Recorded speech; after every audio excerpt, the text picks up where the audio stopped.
Good afternoon, Mom. Good afternoon, classmates.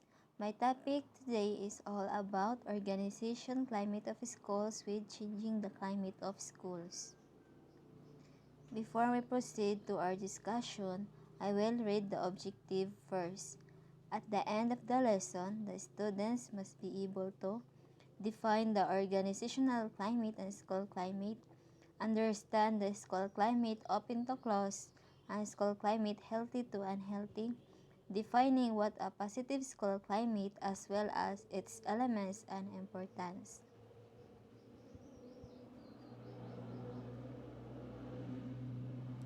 Organizational climate is the set of internal characteristics that distinguish one school from another and influence the behavior of members is the organizational climate of the school. It refers to the system of beliefs and values the students working with perceive from the organizational, and it directly affects the performances of the students. As educators, it means how much trust and harmony we have each other.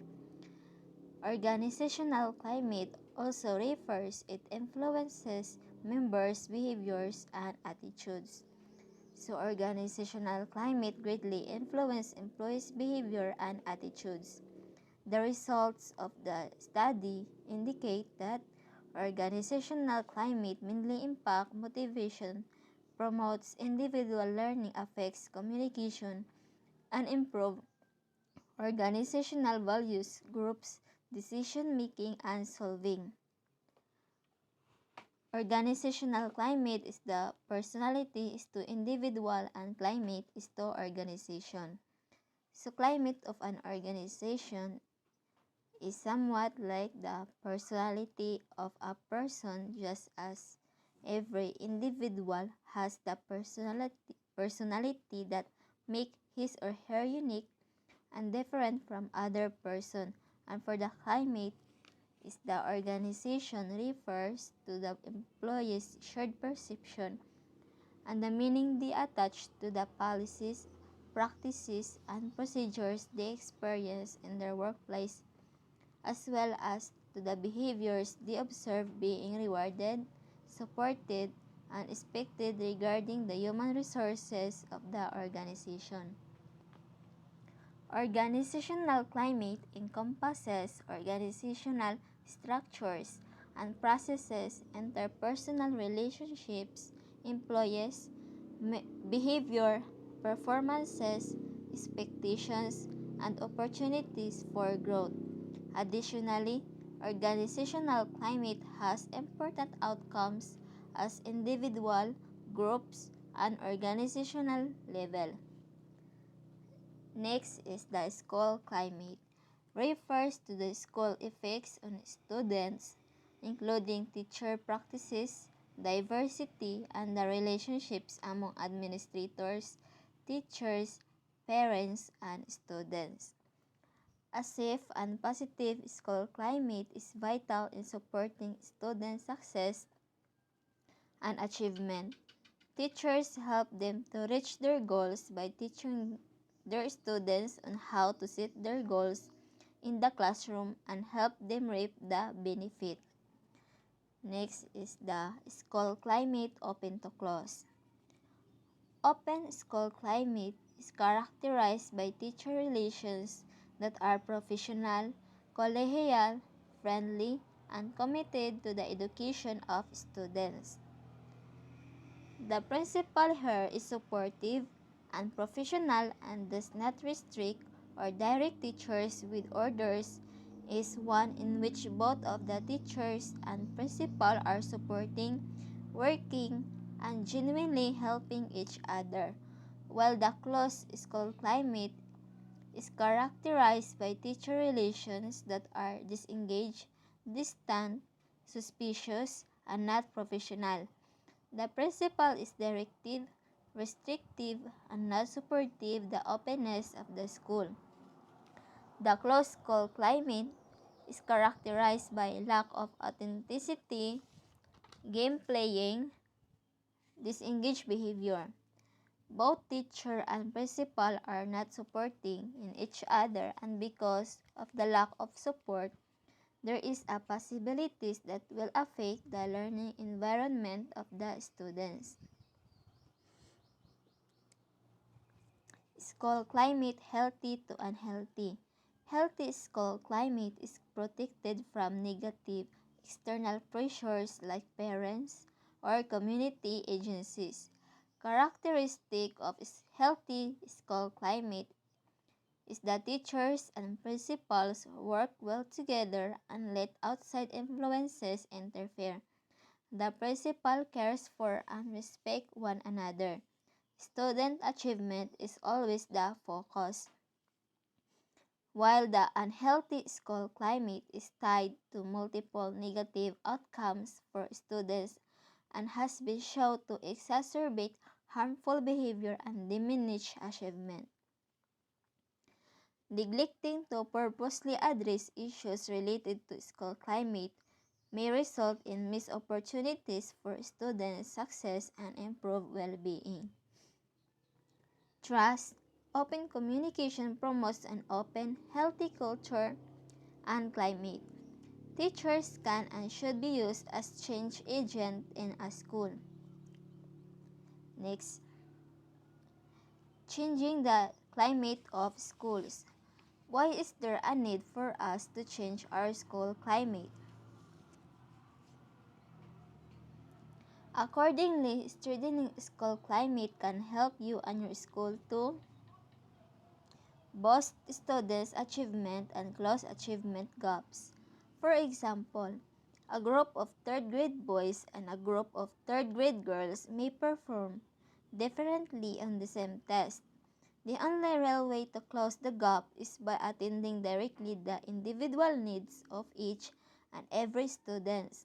Each of each students need the attention and encouragement required to help them perform at the level they're uniquely capable of reaching. Then number 2, improve relationships between students and staff.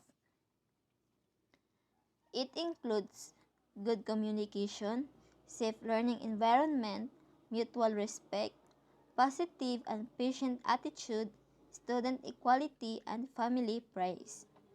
Improving students' relationship with teacher is very important because it provides positive and long-lasting implications for both students' academically and social development. The student is more likely to trust his or her teacher more, show more engagement in learning, behave better in class, and achieve at higher levels academically. Number 3, strengthening your school climate can also help you and your school to decrease teacher turnover and increase teacher satisfaction. Students who lose their teachers during the school year has lower score gains compared to those teachers who stay. Students are having a hard time adjusting with the teacher and especially with coping up with their new lessons.